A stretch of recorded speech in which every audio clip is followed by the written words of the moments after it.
Assalamualaikum warahmatullahi wabarakatuh.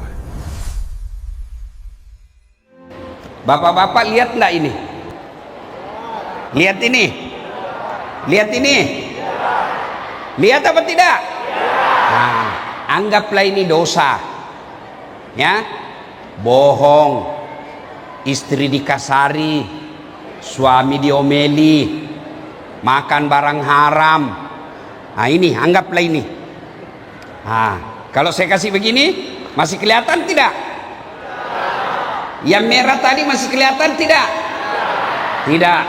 Anggaplah ini kebaikanmu. Dosa tidak kelihatan karena lebih banyak kebaikan daripada dosa. Itulah makna hadis Nabi, tutupi kesalahanmu dengan memperbanyak kebaikan. Nah, ini nih. Ya. Maka ketika kumpul seperti ini, salah satu cara memperbanyak kebaikan salawat. Maka saya mau ajak salawat. Bisa? Bisa Pak? Kita tanding dulu. Mana lebih kencang salawatnya ibu-ibu dengan bapak-bapak? Ayo, emak-emak dulu. Ras terkuat di bumi. Weser kiri tidak belok-belok.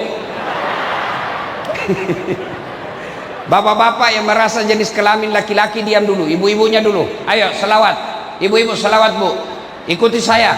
Salatullah salat. Masya Allah. Yang di atas. Ala toha. Salatullah ala yasin. Masya Allah, terima kasih. Nilainya 9,5. Oke. Ibu-ibu diam. Sekarang bapak-bapak yang merasa jenis kelamin laki-laki, jangan mempermalukan jenis kelamin kita Pak. Ayo, ayo. Nah, goramiman no. Salatullah ala toha. Salatullah ala yasin. Masya Allah. Nilainya 9,8. Nah, ibu bapak diam, diam semua, diam semua, diam, diam, diam, diamku semua, diam, diam. Kita dengar ini di atas. Ini kan bos barangkali ini semua ini, makanya dia di atas. Ayo, ayo Pak Kiai, Ketua Majelis Ulama, jangan mempermalukan ulama. Ayo. Diam kau, dengar kau semua. Ayo. Salatullah. Salatullah. Rasulillah. Salatullah.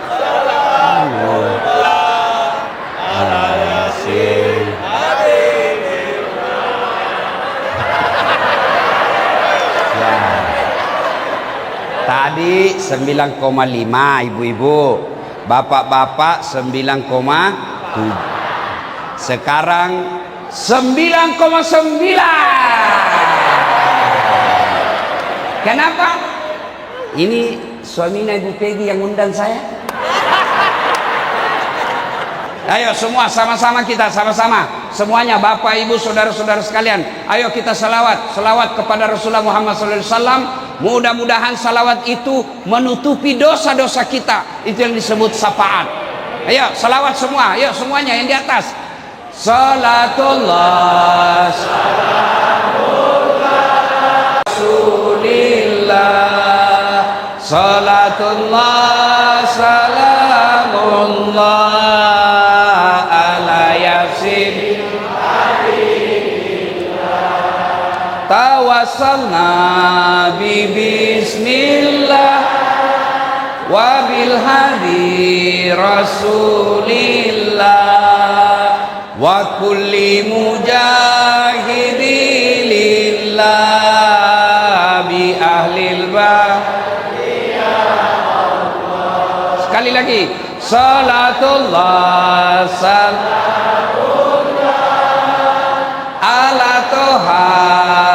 Rasulillah, salatullah salamullah ala Yasin Habibillah, ala Yasin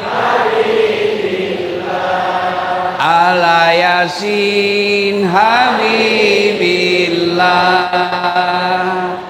Wa qala idzan bismillahirrahmanirrahim. Ya ayyuhalladzina amanu taqullaha haqqa tuqatih wa la tamutunna illa wa antum muslimun. Wahai orang-orang yang beriman, bertakwalah kalian kepada Allah dengan sebenar-benarnya takwa, dan janganlah kalian mati kecuali dalam keadaan beragama Islam. Ayat ini Pak, sejak ada Rasulullah Muhammad sallallahu alaihi wasallam, sudah lebih 1400 tahun tiap Jumat di masjid pasti dibacakan ini ayat.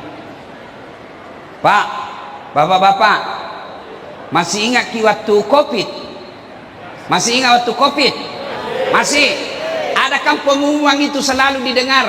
Pakai masker, jaga jarak, cuci tangan, jangan berkumpul. Kenapa? Waktu itu penting.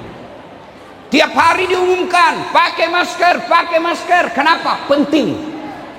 Sekarang masih ada itu pengumuman? Masih ada? Tidak ada. Kenapa? Tidak penting nih.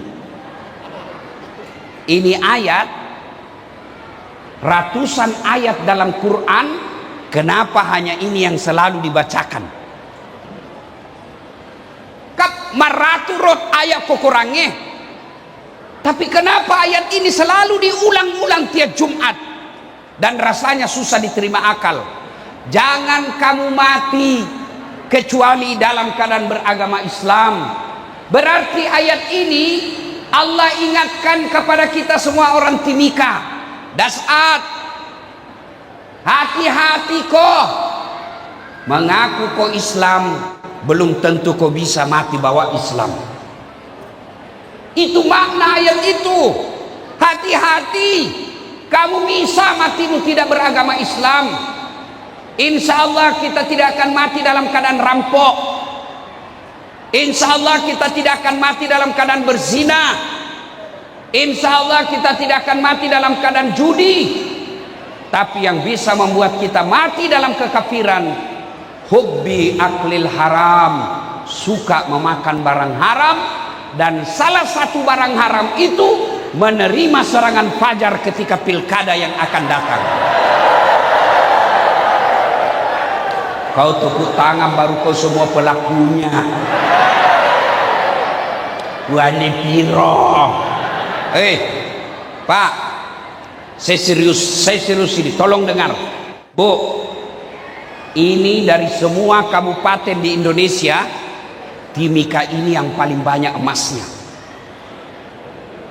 Iya toh? Saya dapat kabar dari Pak Maksimum, dia bilang, yo kau tuh mau tahu kasih kampungmu.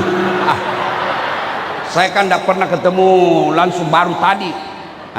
Apa beliau katakan? 7 triliun PAD-nya ini Timika. Mestinya makmur rakyatnya, mestinya pembangunan bagus, mestinya tidak susah lapangan kerja, iya kan? Tapi karena kau memilih pemimpin wanye piro, artinya Bapak Ibu kalau terima uang sogok, Pak, Bu, tidak usah panjang ceramah.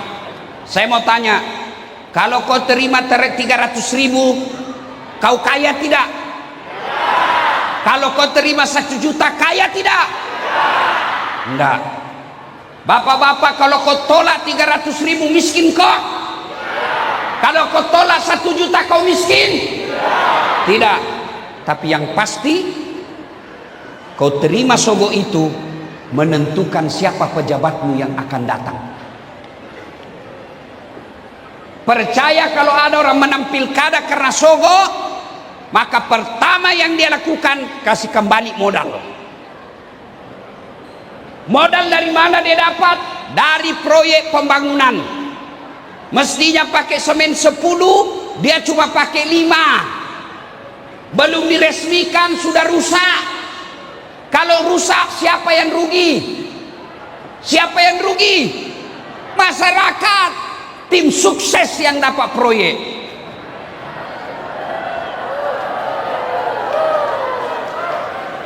Siapa suruh kondang kak? Ya, saudara, boleh miskin, tapi jangan jual harga dirimu. Saya orang Bugis selalu bilang, nah mau kasih asih kak, tapi ajak mupakatuna kak. Biar saya miskin, tapi jangan kau hina saya dengan 300.000. Itu orang beriman. Bisa? Kenapa nak cuma 25? Bisa tolak serangan fajar? 100 orang dia orang. Muka-muka serangan fajar semua ini. Bisa tolak uang sogok? Ya Allah, dengarlah janji hambamu. Kalau dia ingkar janji, buat hidupnya susah dunia akhirat. Masih sano. Ya Bapak Ibu saudara-saudara sekalian, saya mau tanya, Pak, pernah lihat orang diantar jenazah? Pernah lihat antar jenazah? Ibu-ibu pernah lihat antar jenazah? Bukan pernah, sering. Kata Nabi, kalau kau diantar jenazah, 3 yang ngantar kamu, 3 yang mengantarmu, 2 balik, tinggal 1 yang temani kamu. Apa gerangan itu? Pertama, harta. Keluar semua harta. Mobil, motor, sepeda, keluar harta antar. Ada yang masuk ke kubur? Ada yang masuk di kubur? Ada Pak. Apa? Kain kafan. Kamu merantau ke Timika, cari uang, rumah mewah, mobil ada, tidak ada rumahmu masuk di kubur. Tidak ada motormu masuk di kubur. Jangankan rumah, motor, handphone saja tidak boleh kau bawa. Jangankan handphone, kantong saja tidak boleh ada. Yang kedua, mengantar kita. Apa itu? Keluarga. Sanak keluarga, teman, handai tolan, anak, cucu, saudara, antar kita masuk di kubur. Ada yang mau masuk di dalam? Bu, dengar kau baik-baik. Kalau mati kau Pak, ndak ada istrimu mau masuk temani, ndak ada anakmu mau masuk temani. Dia kubur kita, menangis dia kubur, tapi nak enjak-enjakku. Iya toh, dia menangis tapi nak enjak-enjakku. Iya toh. 3, yang mengantar kita amal. Inilah yang setia, kemanapun kau pergi, dia akan ikuti kamu. Masuklah kita di kubur, kembalilah pengantar. Kata hadis, masih kentara suaranya kakinya orang yang terakhir melangkah dari kubur.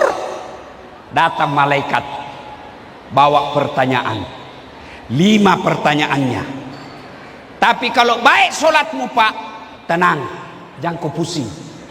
Kalau bagus solatmu, tidak usah cemas. Kenapa? Solatmu yang akan jawab pertanyaan 5 ini. Kalau orang baik solatnya, datang, malaikat berkata, yang baik solatnya ini, bagus semuanya. Marrabuka, siapa Tuhanmu? Solat berkata, dasat, mundur kau. Waktu kau hidup kau rajin jaga saya, sekarang saya jaga kamu. Marrabuka, siapa Tuhanmu? Solat menjawab, Allahu Akbar. Mungkar geleng kepala. Tahu jagonya ini. Ditanya lagi, man nabiyuka? Siapa nabimu? Salat kita lagi menjawab, asyhadu an la ilaha illallah wa asyhadu anna muhammadar rasulullah. Malaikat tambah geling kepala, itawa tambah jago. Waalaikumsalam. Tawa tambah jago ini, orang Timika ini.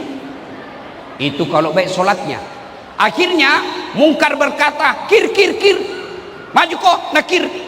Nabi bilang nakir, sedangkan kau mundur, apalagi saya mundur. Dia naik ke aras Allah. Ya Allah, ada hambamu mati, saya tanya marrabbuka, dia jawab Allahu Akbar. Allah berfirman, bukan dia yang jawab itu, solatnya yang jawab.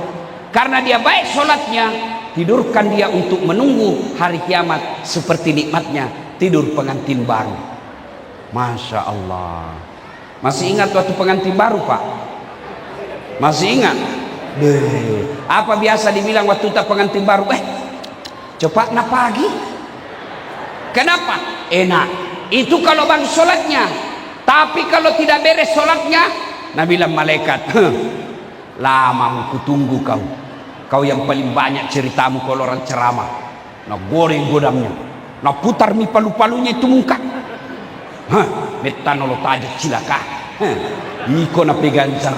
Ditanya dia, marrabbuka, siapa Tuhanmu? Kaget. Tunggu dulu, orang baru datang. Malaikat aja yang mau depan. Ditanya lagi, marrabbuka, siapa Tuhanmu? Kaget, langsung dia jawab, ketuhanan yang Maha Esa. Pertama, orang menderita ketika masuk di kubur, orang yang al-mutahawil bis sholat, menganggap enteng sholat. Pak, saya yakin lebih banyak perantau di sini.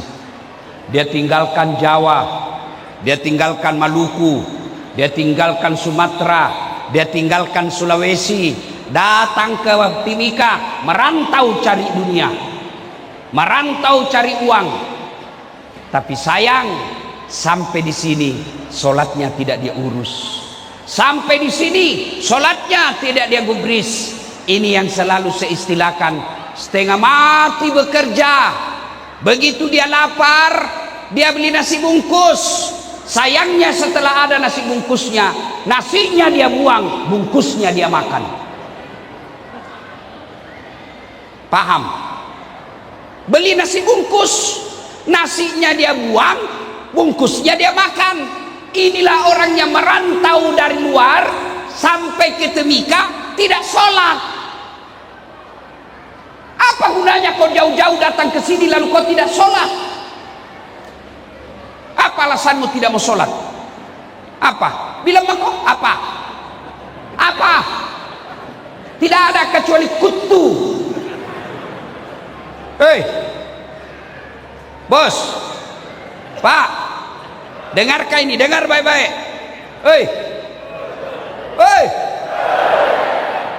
Kalau kau merantau ke Timika, sampai di sini susah kau kerja, menderita kau, ada pilihanmu?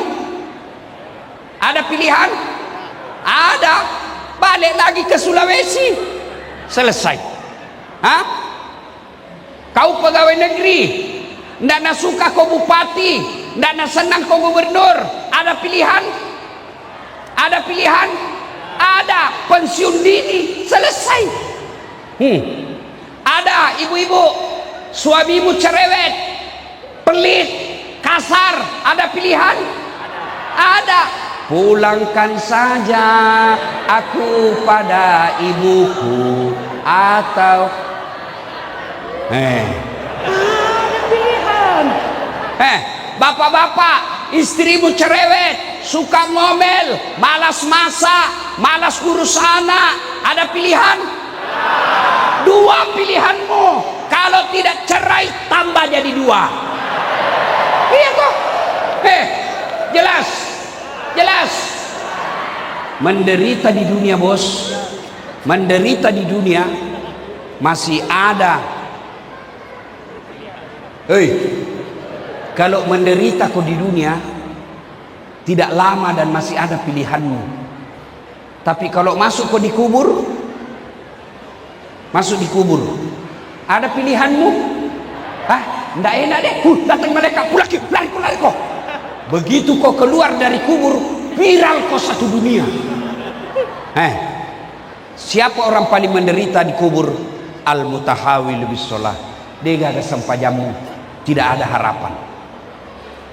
Kasihan kita jauh-jauh merantau dari Jawa, dari Sumatera, dari Papua, dari Maluku, dari Sulawesi sampai ke sini. Gajimu cuma 5 juta satu bulan, 7 juta satu bulan, lalu kau tidak sholat. Kalianlah orang yang paling bodoh. Apa susahnya sholat? Apa susahnya? Tidak ada bacaan ku hafal Ustaz. Datang kau berjamaah di masjid. Kalau imam sudah baca, diam, sah. Ustaz tidak bisa kena air, tayamum. Masih banyak di sini pasti tidak tahu tayamum. Tayamum, letakkan telapak tangan dinding, usap wajah. Ya, sudah itu letakkan tangan lagi, ini digulung, gulung ini lengan kanan sampai di atas siku. Jam tangan cincin buka, usap. Ini dulu usap. Sampai di sini dulu diusap. Ini dulu. Sudah itu yang ini. Sudah. Selesai begitu Ustaz, kasih begini. Selesai. Agapi. Di tengah hutan Ustaz, masuk waktu sholat, belum dicuci, sudah kencing. Tidak dapat air. Caranya kalau di tengah hutan, kencing tidak dapat air, ambil kertas 3 lembar. Kalau tidak ada kertas, daun. Bagaimana caranya? Ini jangan kasih lihat ibu-ibu.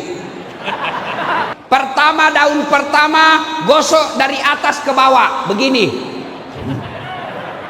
Yang kedua ambil lagi bawa ke atas. Ambil dari atas ke bawah. Jangan begini.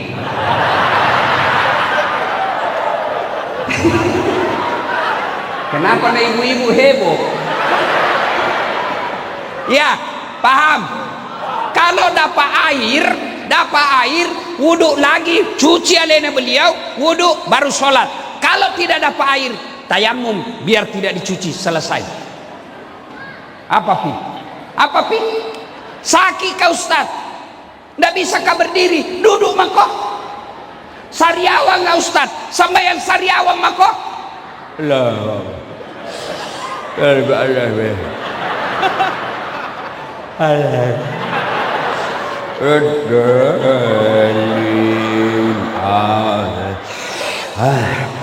Boleh, Allah tahu kau lagi sakit. Agapi, apa pi? Ndak kuliah, kita di tengah laut Ustaz. Ndak dilihat kiblat. Lihat kau di mana matahari terbenam. Kalau matahari terbenam di sana, arahkan badanmu, perahumu hadap ke sana. Allahu Akbar. Tiba-tiba perahu goyang. Jangan coba kau goyang-goyang lagi. Iya, jelas. Nah, masuk makin dikubur. Maka dia Nabi tak. Kau dega ke sempajamu mbok. Itu semua amalmu yang lain langsung dihapus. Salat Pak. Saya sudah sholat Ustaz. Alhamdulillah kalau sudah sholat. Ayo datang jamaah di masjid. Alhamdulillah. Saya kemana-mana di masjid di Timika ini Pak. Selalu penuh jamaahnya Pak. Masya Allah, hari ini saja sampai di luar. Apalagi kalau subuh. Penuh sampai di luar, tidak ada di dalam. Hei, tahu tidak orang berjamaah? Kalau berjamaah itu satu ada disebut imam. Di belakangnya imam, sebelah kanan ada namanya muballagah. Tahu muballagah Pak? Ada itu kalau kita di Masjidil Haram didengar di televisi. Nah bilang imam, Allahu Akbar. Ada yang teriak Allahu Akbar. Imam bilang, Sami Allahu liman hamid, Rabbana lakal hamd, muballagah. Ada lagi namanya makmum. Makmum ini kita umumnya. Untuk jadi imam, ya, dengar baik-baik, tidak boleh sembarang. Kenapa? Karena kalau salah imam, kacau jamaah. Contoh, Nabi bilang begini, kalau kau jadi imam, ringkaskan bacaanmu. Baca umumnya orang hafal. Ada imam pak, lampik pembacaan, panjang sekali. Baru mau takbir, lama memang nih pak.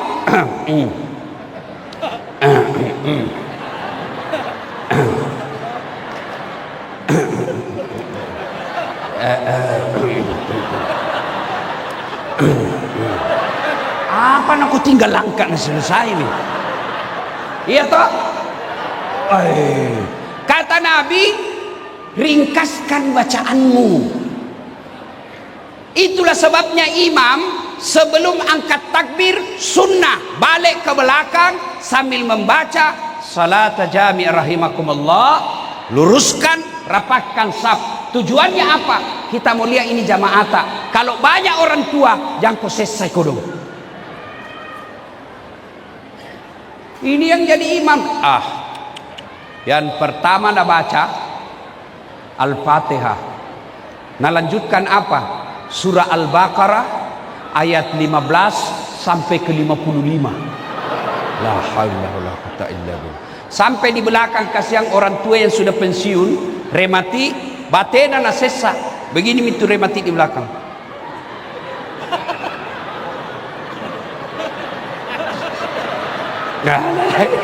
Belum bisa selesai dalam hati lampai pembacaan itu naik.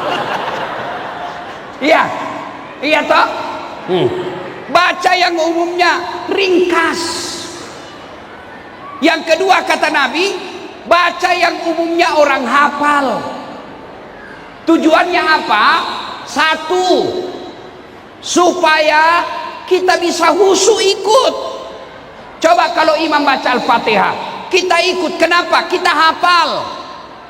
Imam baca surah Wadduha, kita ikut. Kenapa? Kita hafal.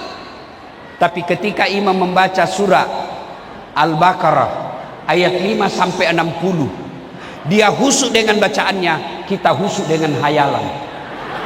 Kita mau ruku, belum bisa selesai, kita mau ikut. Tidak dihafal, terpaksa kita baca semua itu di dinding.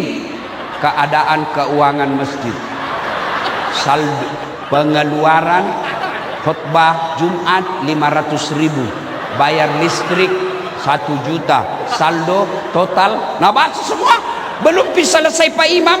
Nah baca lagi tuh kalender Persatuan Bugis KKSS, Kerukunan Keluarga Sulawesi Selatan, Ketua Umum, belum bisa selesai. Nah baca lagi bajunya orang, tim sukses nomor 2.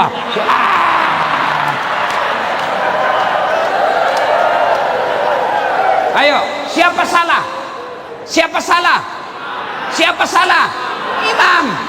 Yang kedua tujuannya dianjurkan kau baca yang umumnya orang hafal, supaya apa? Kalau kau salah, ada yang bisa luruskan.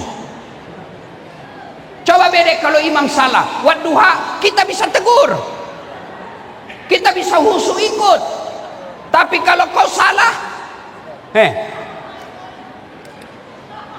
wayalemu. Ada ini anak muda tidak tahu benar atau tidak. Jadi imam IPA, waktu nana baca Al-Fatihah aman, surah panjang na baca, hanya dia yang hafal. Begitu dia baca, tiba-tiba ada cicak jatuh, kena telinganya, stres. Orang stres, nah lupa sambungannya. Dalam hatinya, apa sambungannya ini? Nah lupa betul. Dari belakang juga tidak ada, suasana hening, diam semua orang satu masjid. Pak Imam bilang, tolong bantu di belakang. Nabilah yang di belakang, saya juga tidak tahu. Tiba-tiba dari belakang sekali anak muda teriak, kalau begitu ya sudah, Allahu Akbar. Siapa salah? Siapa salah?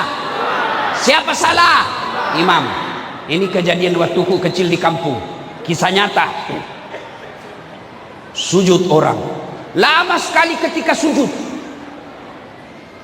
Tiba-tiba orang bilang, kenapa nah lama sekali nih, tidak seperti biasanya. Tiba-tiba ada teman saya nak angkat kepalanya, langsung teriak, wih, hilang imam. Ternyata yang ditunggu hilang di tempatnya, Pak. Dia keluar pintu samping, bubar sholat, kacau, tidak jadi berjamaah. Selesai sholat, datang itu imam, ditanya, Pak Imam, maga musalai jamaah, kenapa kau tinggalkan sab? Kentuk kana, mentukah. Pak Imam, lain kali kalau buang angin, angkat kepalanya orang, biar dilihat kau keluar. Apa nak bilang? Sengaja nak masiri kak, malu kak kau lihat. Siapa yang salah? Siapa salah? Siapa salah? Imam. Maka itulah sebabnya dalam fikih sholat jamaah, jadi imam harus hati-hati. Kenapa? Karena kalau salah imam, salah satu masjid. 27 November Timika pilih imam. Hati-hati pilih imam. Jangan kau pilih imam hanya karena sekampungmu, karena bukan kau memilih ketua kerukunan. Jangan kau pilih imam hanya karena separtai. Jangan pilih imam yang kamu yakin bisa menyelamatkan bangsa, negara dan agamamu di tempat ini.